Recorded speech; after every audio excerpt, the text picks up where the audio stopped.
नमस्कार मित्रांनो, स्वागत आहे सर्वांचं आपल्या या यूट्यूब चॅनलवर. मित्रांनो, शिक्षक पात्रता परीक्षा म्हणजेच TET 2025 साठीची तयारी करत असाल तर आजचा हा सेशन आपल्यासाठी अतिशय महत्त्वाचा आहे. 23 नोव्हेंबर 2025 रोजी आपली TETची एक्झाम होणार आहे. परीक्षा देण्यापूर्वीची तयारी आपल्या या चॅनलवरती आपण दररोज करत आहोत. मित्रांनो, आजच्या या सेशनमध्ये आपण मानसशास्त्र या विषयावरील जे काही महत्त्वाचे प्रश्न आहे आणि मागील परीक्षेला विचारलेले प्रश्न आहे तेच आपण या ठिकाणी पाहणार आहोत. TET 2013 ते 2021 या दरम्यान विचारलेले प्रश्न असणार आहे. पेपर 1 आणि पेपर 2 साठीची जर तयारी करत असाल तर या सेशनमध्ये आपल्याला मानसशास्त्र या विषयावरील अतिशय महत्त्वाचे प्रश्न पाहायला मिळणार आहेत. व्हिडिओ शेवटपर्यंत पहा. व्हिडिओ जर आवडला तर व्हिडिओला लाईक करा. सोबत व्हिडिओची लिंक आपल्या मित्रांपर्यंत शेअर करायचं आहे. आणि तुम्हाला जर दररोज आपल्या या चॅनलवरती TET परीक्षेसाठी जे काही महत्त्वाचे विषय आहे त्या विषयाची तयारी करायची असेल तर मित्रांनो आपल्या चॅनलला सबस्क्राईब करायचं आहे. सोबतच बेल आयकॉनला प्रेस करायचं आहे. म्हणजेच जेव्हाही आपण व्हिडिओ अपलोड करेल तेव्हा काही सेकंदामध्ये तुम्हाला व्हिडिओची नोटिफिकेशन मिळून जाईल. मित्रांनो, या सेशनमध्ये आपण स्पष्टीकरणासह उदाहरणे पाहणार आहोत. मागील 1 महिन्यापासून आपण TET परीक्षेसाठी जो काही महत्त्वाचा विषय मानसशास्त्र या विषयावरीलच प्रश्न घेत आहोत मित्रांनो, आणि सखोल स्पष्टीकरणासह आपण या ठिकाणी व्हिडिओज अपलोड करत आहोत. ओके, सर्व सेशन महत्त्वाचे आहे. आपल्या चॅनलमध्ये गेल्यावर तुम्हाला TET परीक्षेसाठी मानसशास्त्र या विषयाची तयारी करता येईल मित्रांनो. ठीक आहे, 30 ते 35 व्हिडिओ जवळपास आपण अपलोड केलेले आहेत, बघू शकता. ओके, चला प्रश्न बघूया. प्रश्न क्रमांक 21 काय दिलेला आहे की अलेक्स असे म्हणतो की लोकांवर प्रामुख्याने परिस्थितीचा प्रभाव होतो आणि ते अनुभव प्राप्त करतात, म्हणजेच त्यांचा असा विश्वास आहे की मानवी विकासात हे निसर्गापेक्षा जास्त महत्त्वाची भूमिका वाटते. तर या ठिकाणी आपल्याला प्रश्नाचं उत्तर पर्याय ए मध्ये पाहायला मिळतो, संगोपन. ओके, आता तुमचे जेवढे काही डाऊट आहे ते स्पष्टीकरणामध्ये आपण क्लिअर करूया. आता संगोपन म्हणजे काय, तर बघा आपल्याला स्पष्टीकरणामध्ये काय दिलेलं आहे ते. संगोपन म्हणजेच यालाच आपण नर्चर असे म्हणायचं आहे. लक्षात ठेवा, संगोपन म्हणजेच नर्चर. आता या ठिकाणी नर्चर म्हणजे पर्यावरण, अनुभव, संस्कार आणि परिस्थिती यांचा मानवाच्या विकासावर होणारा प्रभाव. अलेक्सचा विश्वास आहे की विकासावर परिस्थिती आणि अनुभव यांचा प्रभाव जास्त आहे. ओके, म्हणजेच तो नर्चर म्हणजे या ठिकाणी संगोपन या घटकावर किंवा घटकांवर भर देतो, न की नर्चर म्हणजेच नेचर, यालाच निसर्ग लक्षात ठेवायचा आहे, म्हणजेच आनुवंशिकतेवर. आता या ठिकाणी जेवढे काही महत्त्वाचे पॉईंट आहे ते आपल्याला वहीमध्ये नोट किंवा लक्षात ठेवायचं आहे. याच्यावरती पण परीक्षेला प्रश्न विचारले जाऊ शकतात. त्याच्यानंतर पुढच्या प्रश्नाकडे जाऊया. प्रश्न क्रमांक 22. प्रश्न असा आहे की एरिक एरिक्सनच्या सिद्धांतात यांवर भर देण्यात आला. मग एरिक एरिक्सनच्या सिद्धांतात कशांवर भर देण्यात आलेला आहे, तर मित्रांनो आपल्या या प्रश्नाचं उत्तर पर्याय बी मध्ये पाहायला मिळतो, मानवाच्या संपूर्ण आयुष्यभर विकासात्मक बदल यावरती एरिक एरिक्सनने या सिद्धांतामध्ये भर दिलेला आहे. लक्षात ठेवा, महत्त्वाचा प्रश्न आहे. स्पष्टीकरणामध्ये बघूया काय दिलेलं आहे, महत्त्वाचे पॉईंट असणार आहे. एरिक एरिक्सन यांनी सामाजिक विकास सिद्धांत मांडलेला आहे. बघा म्हणजे या ठिकाणी सायकोलॉजिकल डेव्हलपमेंट थेरी हे कोणी मांडलेली आहे, तर एरिक एरिक्सनने मांडलेली आहे. लक्षात ठेवा, त्यांच्या मते विकास फक्त बालपणी होत नाही तर संपूर्ण आयुष्यभर चालणारी एक प्रक्रिया आहे. एरिक एरिक्सन यांच्या मते विकास हा जो आहे हा फक्त बालपणीच होत नाही, तर ते संपूर्ण आयुष्यभर चालणारी एक प्रक्रिया आहे, ज्यामध्ये प्रत्येक टप्प्यावर व्यक्ती सामाजिक आव्हानांना सामोरी जाते. म्हणजे या ठिकाणी एरिक्सनच्या सिद्धांतामध्ये काय दिलेलं आहे हे आपण या ठिकाणी शॉर्टमध्ये बघितलं. म्हणूनच त्यांच्या सिद्धांतात आयुष्यभर होणाऱ्या विकासात्मक बदलांवर विशेष भर देण्यात आलेला आहे. या ठिकाणी हे जेवढे काही महत्त्वाचे पॉईंट आहे याच्यावरती परीक्षेला प्रश्न येऊ शकतात. ओके, त्यासाठी लक्षात ठेवायचं आहे. आपण आता पुढच्या प्रश्नाकडे जाऊया. प्रश्न क्रमांक 23. बघा आपल्याला स्क्रीनवरती काय दिलेलं आहे. डॅश डॅश यांची संकल्पना लिओ फेस्टिंगद्वारे प्रस्तावित केली गेली. आता या ठिकाणी कोणत्याद्वारे लिओ फेस्टिंग प्रस्तावित केली गेली ही जी संकल्पना आहे मित्रांनो, ही संकल्पना पर्याय सी मध्ये पाहायला मिळते, बोधात्मक विसंवाद या संकल्पनेद्वारे लिओ फेस्टिंग प्रस्तावित केल्या गेली. आता या ठिकाणी आपण स्पष्टीकरणामध्ये जेवढे काही महत्त्वाचे पॉईंट आहे ते बघूया. बघा, लिओ फेस्टिंगर हे जे आहे, लिओ फेस्टिंगर यांनी कॉग्निटिव्ह डिझोनन्स थेरी म्हणजे बोधात्मक विसंवाद मांडलेला आहे. लक्षात ठेवा, जर आपल्याला बोधात्मक विसंवाद सिद्धांत कोणी मांडला असा प्रश्न केला ते लिओ फेस्टिंगर हे आन्सर द्यायचं आहे. याने मांडलेला आहे. या सिद्धांतानुसार जेव्हा व्यक्तीच्या विचार, विश्वास आणि कृतीमध्ये विसंगती निर्माण होते तेव्हा मानसिक ताण निर्माण होते. म्हणजे बघा या ठिकाणी किती महत्त्वाचे पॉईंट आपल्याला दिलेले आहे की बोधात्मक विसंवाद सिद्धांतामध्ये त्यांनी असं म्हटलेलं आहे की जेव्हा व्यक्तीचा विचार, विश्वास आणि कृतीमध्ये विसंगती निर्माण होते तेव्हा मानसिक ताण निर्माण होतो. तो ताण कमी करण्यासाठी व्यक्ती आपले विचार किंवा वर्तन बदलण्याचा प्रयत्न करत असते. हे या ठिकाणी आपल्याला लिओ फेस्टिंगर यांनी बोधात्मक सिद्धांतामध्ये आपल्याला या ठिकाणी वर्तनाबद्दल आणि व्यक्तींचा जो ताण आहे तो कमी करण्यासाठी काय करतात हे या ठिकाणी आपल्याला दिलेलं आहे. महत्त्वाचं. ठीक आहे, ठीक आहे, चला पुढच्या प्रश्नाकडे जाऊया मित्रांनो. प्रश्न क्रमांक 24. प्रश्न बघा काय दिलेला आहे, महत्त्वाचाच प्रश्न आहे. जीन प्याजेच्या सिद्धांतात मुलाच्या याच्याशी संबंधित आहे, म्हणजे कशाशी संबंधित आहे. जीन प्याजे यांच्या संबंधात मुलं कशाशी संबंधित आहे म्हणजे असं या ठिकाणी आपण लक्षात ठेवू शकतो. या प्रश्नाचं उत्तर पर्याय सी मध्ये पाहायला मिळते बोधात्मक विकास. बघा मित्रांनो, बोधात्मक विकास याबद्दल आपण स्पष्टीकरणामध्ये थोडक्यात माहिती बघणार आहोत. बघा, आता जीन प्याजे यांनी कोणती संकल्पना मांडली हे सर्वांना माहिती आहे. संज्ञानात्मक डेव्हलपमेंट म्हणजे या ठिकाणी आपण संज्ञानात्मक विकास असे म्हणणार. ओके, कॉग्निटिव्ह डेव्हलपमेंट थेरी हे मांडलेली आहे जीन प्याजे यांनी. तर याला आपण मराठीमध्ये असे लक्षात ठेवू शकता की बोधात्मक विकास सिद्धांत जीन प्याजे यांनी मांडलेला आहे. त्यांच्या मते मुलाचे ज्ञान आणि समज ही संज्ञानात्मक प्रक्रियाद्वारे म्हणजे कॉग्निटिव्ह प्रोसेस हळूहळू विकसित होत असते. म्हणजे या ठिकाणी जीन प्याजे यांचं असं मत आहे की मुलांचे जे ज्ञान आहे आणि त्यांची समज आहे संज्ञानात्मक प्रक्रियाद्वारे हळूहळू विकसित होत असते. म्हणूनच त्याच्या सिद्धांतात मुलांच्या विचारशक्ती, तर्कशक्ती आणि समज वाढीच्या टप्प्याशी संबंधित आहे, न की भावनिक किंवा शारीरिक विकासाशी संबंधित आहे. अशा पद्धतीने त्यांनी जीन प्याजे यांनी संज्ञानात्मक विकास सिद्धांतामध्ये दिलेला आहे, म्हणजेच कॉग्निटिव्ह डेव्हलपमेंट थेरीमध्ये त्यांनी असंच उल्लेख केलेला आहे. ओके, याच्यानंतर पुढच्या प्रश्नाकडे जाऊया. प्रश्न क्रमांक 25वा प्रश्न बघा काय दिलेला आहे की संस्कृती सामाजिक संदर्भ प्रदान करते ज्यामध्ये लोक त्यांच्या अर्थाचे वागतात, म्हणजे अर्थाने वागतात. जी संस्कृती आहे सामाजिक संदर्भ प्रदान करते ज्यामध्ये लोक त्यांच्या अर्थाने वागतात आणि त्यांच्या भोवतीच्या जगाला समजतात. हे विधान कोणी मांडलेले आहे किंवा कोणी केलेले आहे? तर या ठिकाणी प्रश्न नीट समजून घ्यायचा आहे. जे काही संस्कृती आणि सामाजिक संदर्भ प्रदान करते ज्यामध्ये लोक त्यांच्या अर्थाने वागतात आणि त्याच्या भोवतीच्या जगाला समजतात, हे विधान कोणी मांडलेले आहे? तर आपल्या या प्रश्नाचं उत्तर पर्याय ए मध्ये पाहायला मिळतो की लेव वायगोस्की. ओके, लक्षात ठेवा. आता स्पष्टीकरणामध्ये जे काही महत्त्वाचे पॉईंट आहे ते आपण बघूया. स्पष्टीकरणामध्ये असं दिलेलं आहे मित्रांनो की लेव वायगोस्की यांच्या सामाजिक सांस्कृतिक सिद्धांतानुसार म्हणजे सोशिओ कल्चरल थेरीनुसार संस्कृती आणि सामाजिक परस्पर संवाद हे मानवी विचारांच्या विकासात अत्यंत महत्त्वाचे असतात.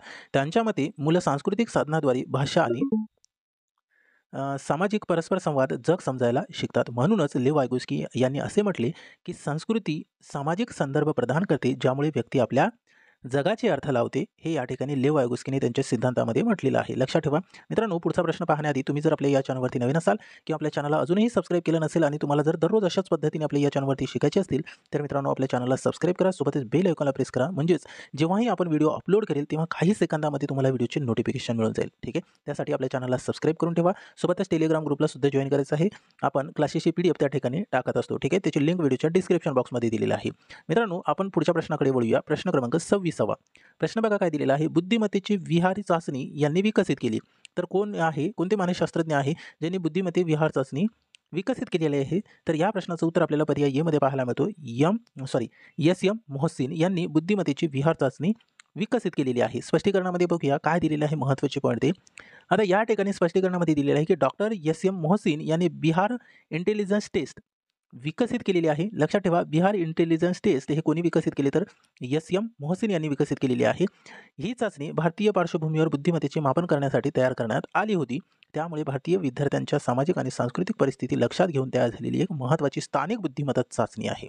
ओके, याच्यामध्ये जेवढे काही महत्त्वाचे पॉईंट आहे आपल्याला लक्षात ठेवायचं आहे, परीक्षेसाठी महत्त्वाचे असणार आहे. ओके, आता याच्यानंतर आपल्याला पुढच्या प्रश्नाकडे वळायचं आहे. प्रश्न क्रमांक 27वा प्रश्न बघा काय दिलेला आहे की मनोवृत्तीच्या 2 पायरीची संकल्पना कोणी प्रस्तावित केली? प्रश्न क्रमांक 27वा बघा, मनोवृत्तीच्या 2 पायरीची संकल्पना कोणी प्रस्तावित केली?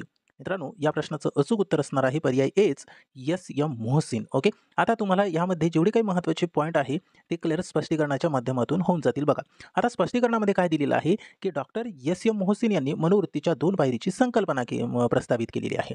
बघा, डॉक्टर SM मोहसिन यांनी मनोवृत्तीच्या 2 पायरीची संकल्पना प्रस्तावित केली. याला इंग्रजीमध्ये 2 स्टेप थेरी ऑफ ॲटिट्यूड लक्षात ठेवायचं आहे. आता यामध्ये काय महत्त्वाचे 2 थेरी आहे, 2 टप्पे आहे ते या ठिकाणी आपण बघूया. या संकल्पनेनुसार मनोवृत्तीची निर्मिती आणि बदल हे 2 टप्प्यांमध्ये होते. तर पहिला टप्पा त्यांनी असं सांगितलेला आहे की संज्ञानात्मक टप्पा, यालाच कॉग्निटिव्ह स्टेज म्हणायचं आहे. व्यक्ती विचार, माहिती, अनुभवाद्वारे मनोवृत्ती तयार करते. आणि दुसरा टप्पा आहे भावनिक टप्पा, यालाच अफेक्टिव्ह स्टेज म्हणायचं आहे. त्या विचारांशी संबंधित भावना आणि प्रतिसाद मनोवृत्ती आणि अधिक दृढ करतात. ही संकल्पना मानसिक आणि भावनिक घटकांच्या परस्पर संवादावर आधारित आहे. हे यामध्ये 2 टप्पे त्यांनी सांगितलेले आपण बघितलेले आहे, महत्त्वाचे आहे. यावरती पण परीक्षेला प्रश्न येऊ शकते मित्रांनो, लक्षात ठेवायचं आहे. पुढच्या प्रश्नाकडे जाऊया. प्रश्न क्रमांक 28वा प्रश्न बघा बघा, बोधात्मक असहमतीची संकल्पना यांच्याद्वारे प्रस्तावित केली गेली. मित्रांनो, या प्रश्नाचं उत्तर काय असणार आहे? तर पर्याय ए मध्ये पाहायला मिळतो लिओ फेस्टिंगर. तर या ठिकाणी जे काही महत्त्वाचे पॉईंट आहे ते आपण स्पष्टीकरणामध्ये क्लिअर करूया. आता बघा, या ठिकाणी आपल्याला दिलेलं आहे लिओ फेस्टिंगर यांनी कॉग्निटिव्ह डिझोनन्स थेरी म्हणजे बोधात्मक असहमतता सिद्धांत मांडला. बघा, बोधात्मक असहमतता सिद्धांत कोणी मांडला असा प्रश्न केला तर लिओ फेस्टिंगर आन्सर द्यायचा आहे. या सिद्धांतानुसार व्यक्तीच्या विचार विश्वास कृतीमध्ये विसंगती निर्माण झाली तर मानसिक अस्वस्थता होते. ही असहमतता कमी करण्यासाठी व्यक्ती आपले विचार किंवा वर्तन बदलण्याचा प्रयत्न करते, ज्यामुळे मानसिक संतुलन पुनर्स्थापित होते. आता या ठिकाणी आपण जेवढे काही महत्त्वाचे पॉईंट बघितलेले आहेत ते लक्षात ठेवायचं आहे. आपण आता पुढच्या प्रश्नाकडे वळूया. प्रश्न क्रमांक 29 महत्त्वाचे प्रश्न आहे. बघा, प्रश्न असा आहे की शास्त्रीय अनुकूलनाचे प्रणेते कोण आहे? तर शास्त्रीय अनुकूलनाचे प्रणेते हे इव्हान पाव्लोव हे आहे. आता यावरचे काही महत्त्वाचे पॉईंट आपण स्पष्टीकरणामध्ये बघूया. इव्हान पाव्लोव हे शास्त्रीय अनुकूलनाचे जनक आहेत असं म्हटलेलं आहे. इव्हान पाव्लोव हे शास्त्रीय अनुकूलनाचे जनक आहे असं म्हटलेलं आहे. यालाच लक्षात ठेवायचं आहे, क्लासिकल कंडिशनिंगचे जनक आहे. त्यांनी कशावरती प्रयोग केलेला आहे मित्रांनो? कुत्र्यांवरती प्रयोग करून दाखवले की प्रतिक्रिया म्हणजे रिस्पॉन्स शिकवली जाऊ शकते जर ती एखाद्या उद्दीपनाशी जोडली गेली तर. ओके, यामध्ये महत्त्वाचं आहे, लक्षात ठेवा मित्रांनो. आता पुढे उदाहरणावरून आपण समजून घेऊया की इव्हान पाव्लोव प्रयोगातून कुत्र्याने अन्नाशी जोडलेल्या घटनाद्वारावरही लाळ घालण्याची प्रतिक्रिया दिली. हेच शास्त्रीय अनुकूलनाचे उदाहरण आहे. त्यामुळे इव्हान पाव्लोव यांना शास्त्रीय अनुकूलनाचे प्रणेते असे मानले जाते. बघा, हा जो पॉईंट आहे हा अतिशय महत्त्वाचा आहे, लक्षात ठेवा. आता याच्यानंतर आपण पुढच्या प्रश्नाकडे वळूया. प्रश्न क्रमांक 30. प्रश्न बघा काय दिलेला आहे. स्पियरमनने हा सिद्धांत विकसित केला. तर स्पियरमनने कोणता सिद्धांत विकसित केला असा प्रश्न आपल्याला केलेला आहे. तर मित्रांनो, या प्रश्नाचं अचूक उत्तर पर्याय डी मध्ये पाहायला मिळतो दोन घटकबीय बुद्धिमत्ता सिद्धांत. ओके, आता स्पष्टीकरणामध्ये बघूया काय महत्त्वाचे पॉईंट आपल्याला दिलेले आहे. तर या ठिकाणी चार्ल्स स्पियरमन यांनी 2 फॅक्टर थेरी ऑफ इंटेलिजन्स म्हणजे 2 घटकबीय बुद्धिमत्ता सिद्धांत मांडला. इंग्रजीमध्ये लक्षात ठेवा, 2 फॅक्टर थेरी ऑफ इंटेलिजन्स हा जो सिद्धांत आहे हा चार्ल्स स्पियरमन यांनी मांडलेला आहे. ओके, आता यावरचे आणखी महत्त्वाचे 2 घटक आपल्याला बघायचं आहे. तर या सिद्धांतामध्ये बुद्धिमत्तेचे जे 2 घटक आहे ते कोणकोणते आहे बघा. जी घटक याला जनरल फॅक्टर असं म्हणायचं आहे. सर्व प्रकारच्या मानसिक कार्यासाठी सामान्य असलेली बुद्धी म्हणजे जी फॅक्टर असे लक्षात ठेवायचं आहे. त्याच्यानंतर यस फॅक्टर म्हणजेच स्पेसिफिक फॅक्टर, जे की विशिष्ट कार्यांसाठी आवश्यक असलेली खास बुद्धिमत्ता आहे, यांनाच आपण म्हणायचं आहे यस फॅक्टर. हे या ठिकाणी महत्त्वाचे पॉईंट आहे, लक्षात ठेवा. आता पुढच्या प्रश्नाकडे वळूया. प्रश्न क्रमांक 31. प्रश्न पहा काय दिलेला आहे. जॉन गुडमन लोकांचे वय वाढले तशी त्यांची बुद्धिमत्ता कशी बदलते याचा अभ्यास करतो की बहुधा डॅश डॅश मानसशास्त्रज्ञ आहे. मित्रांनो, या प्रश्नाचं उत्तर आपल्याला पर्याय सी मध्ये पाहायला मिळतो, विकासात्मक मानसशास्त्रज्ञ आहे. ओके, आता काय महत्त्वाचे पॉईंट आहे ते आपण स्पष्टीकरणामध्ये बघूया. स्पष्टीकरणामध्ये आपल्याला दिलेलं आहे की विकासात्मक मानसशास्त्रज्ञ यालाच डेव्हलपमेंटल सायकोलॉजिस्ट म्हणायचं आहे. हे व्यक्तीच्या आयुष्यभर होणाऱ्या शारीरिक, बौद्धिक, सामाजिक आणि भावनिक बदलांचा अभ्यास करतात. जॉन गुडमन लोकांचे वय वाढले की स्मृतीत होणारे बदल अभ्यासत आहे. म्हणजेच ती वयाशी संबंधित विकासाचा अभ्यास करते, म्हणूनच ती विकासात्मक मानसशास्त्रज्ञ आहे. या ठिकाणी आपल्याला महत्त्वाचे पॉईंट स्पष्टीकरणामध्ये पाहायला मिळाले. आता आपण पुढच्या प्रश्नाकडे वळूया. प्रश्न क्रमांक 32. बघा काय दिलेला आहे. अनुपालन, ओळख आणि आंतरीकरणाच्या स्वरूपातील सामाजिक प्रभाव यांनी सांगितलेले आहे. तर आपल्या प्रश्नाचं उत्तर आपल्याला पर्याय बी मध्ये पाहायला मिळतो, कॅल्मन. ओके, आता स्पष्टीकरणामध्ये काही महत्त्वाचे पॉईंट दिलेले आहे ते बघूया. आता या ठिकाणी कॅल्मन म्हणजे हर्बर्ट कॅल्मन यांनी सामाजिक प्रभावाचे 3 प्रकार सांगितलेले आहेत. हर्बर्ट कॅल्मन यांनी सामाजिक प्रभावाचे किती प्रकार सांगितलेले आहेत? 3 सांगितलेले आहेत. तर ते कोणकोणते आहेत ते आपण बघूया. या ठिकाणी अनुपालन म्हणजेच कॉम्प्लेनन्स, इतरांच्या अपेक्षेनुसार वागणे, जरी आतून सहमत नसले तरी, हे पहिला त्यांचा प्रकार आहे सामाजिक प्रभावाचा. ओके, अनुपालन म्हणजे इतरांच्या अपेक्षेनुसार वागणं, जरी त्याचा आतून सहमत नसले तरी. त्याच्यानंतर दुसरा प्रकार सांगितलेला आहे सामाजिक प्रभावाचा त्यांनी, आयडेंटिफिकेशन म्हणजेच ओळख, एखाद्या व्यक्ती किंवा समूहाशी स्वतःला जोडणे, म्हणजेच हे या ठिकाणी ओळखाचं एक उदाहरण आहे असं म्हणू शकतो. त्याच्यानंतर सामाजिक प्रभावाचे 3रा प्रकार त्यांनी सांगितलेला आहे की आंतरीकरण. काय? आंतरीकरण, यालाच इंटरलायझेशन म्हणायचं आहे. एखाद्या विश्वासाला आतून स्वीकारणे आणि तो स्वतःच बनवणे, हे या ठिकाणी अशा पद्धतीने हर्बर्ट कॅल्मन यांनी सामाजिक प्रभावाचे 3 प्रकार सांगितलेले आहेत. तिन्ही प्रकार आपण शॉर्टमध्ये या ठिकाणी बघितलेले आहे, जे की परीक्षेच्या दृष्टिकोनातून महत्त्वाचे आहे. याच्यानंतर पुढचा प्रश्न बघूया. 33 नंबरचा डॅश डॅशने हिंदीमध्ये प्रथम समूह चाचणी विकसित केली होती.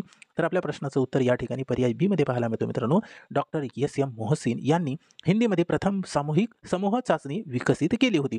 आता स्पष्टीकरणामध्ये काही महत्त्वाचे पॉईंट दिलेले आहेत ते आपण बघूया. Doctor SM. मोहसिन हे भारतीय शास्त्रज्ञ असून त्यांनी हिंदी भाषेत प्रथम समूह बुद्धिमत्ता चाचणी म्हणजे group test of intelligence in Hindi विकसित केली होती.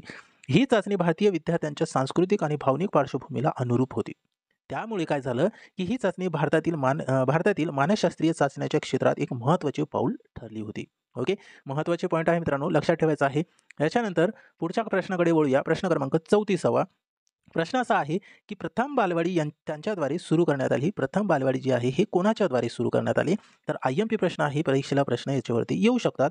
पर्याय ए मध्ये पाहायला मिळते आपल्याला प्रश्नाचं उत्तर. रेडरिक फॅबिल यांनी प्रथम बालवाडी सुरू केली होती. तर यामध्ये काही महत्त्वाचे पॉईंट आपण स्पष्टीकरणामध्ये बघूया. बघा, फ्रेवेल यांनी मराठी उच्चाराचे रेडरिक फॅबिल असं म्हणायचं आहे मराठी उच्चाराने. हे त्यांचं ॲक्च्युअल नाव आहे फ्रेडरिक फ्रेवेल. ओके, यांनी जगातील पहिली बालवाडी म्हणजेच यालाच 1837 साली जर्मनीमध्ये सुरू केली होती. बघा, जगातील पहिली बालवाडी 1837 साली कुठे सुरू करण्यात आली? तर जर्मनी येथे सुरू करण्यात आली. त्यांच्या मतानुसार बालपण हे शिक्षणाचे मूलभूत टप्पे आहेत आणि खेळ व कृती माध्यमातून मुलांचे सर्वांगीण शिक्षण व्हावे. त्यामुळे फ्रेवेल यांनी बालवाडी शिक्षण पद्धतीचे जनक असे म्हटले जाते. कोणाला? तर बालवाडी शिक्षण पद्धतीचे जनक हे फ्रेडरिक फ्रेवेल हे असणार आहे. लक्षात ठेवा, याच्यामध्ये महत्त्वाचे पॉईंट आहे. याच्यावरती परीक्षेला प्रश्न येऊ शकते, गॅरंटी नाही. त्याच्यानंतर पुढच्या प्रश्नाकडे जाऊया. प्रश्न क्रमांक 35. स्टॅनफोर्ड बेनेट चाचणी उर्दू आणि पंजाबीमध्ये यांच्याद्वारे करण्यात आली. काय असणार आहे आपल्या प्रश्नाचं उत्तर? तर पर्याय ए, C.H. राईस यांनी स्टॅनफोर्ड बिनेट चाचणी उर्दू आणि पंजाबी भाषेमध्ये करण्यात आली होती. आता या ठिकाणी आपण स्पष्टीकरणामध्ये जे काही महत्त्वाचे पॉईंट आहे ते बघूया. C.H. राईस यांनी स्टॅनफोर्ड बिनेट बुद्धिमत्ता चाचणीचे उर्दू आणि पंजाबी भाषातील रूपांतरण केले. म्हणजे काय केलं? C.H. राईस यांनी स्टॅनफोर्ड बिनेट जी बुद्धिमत्ता चाचणी आहे याचे भाषांतरण उर्दू आणि पंजाबी भाषामध्ये केले. ही रूपांतरित चाचणी भारतीय विद्यार्थ्यांसाठी अतिशय उपयुक्त ठरली, कारण ती त्यांच्या भाषिक आणि सांस्कृतिक संदर्भात बसणारी होती. त्यामुळे P.H. राईस हे भारतीय मानसशास्त्रीय संशोधन क्षेत्रातील एक महत्त्वाचे नाव आहे. महत्त्वाचे पॉईंट आहे मित्रांनो, लक्षात ठेवायचं आहे.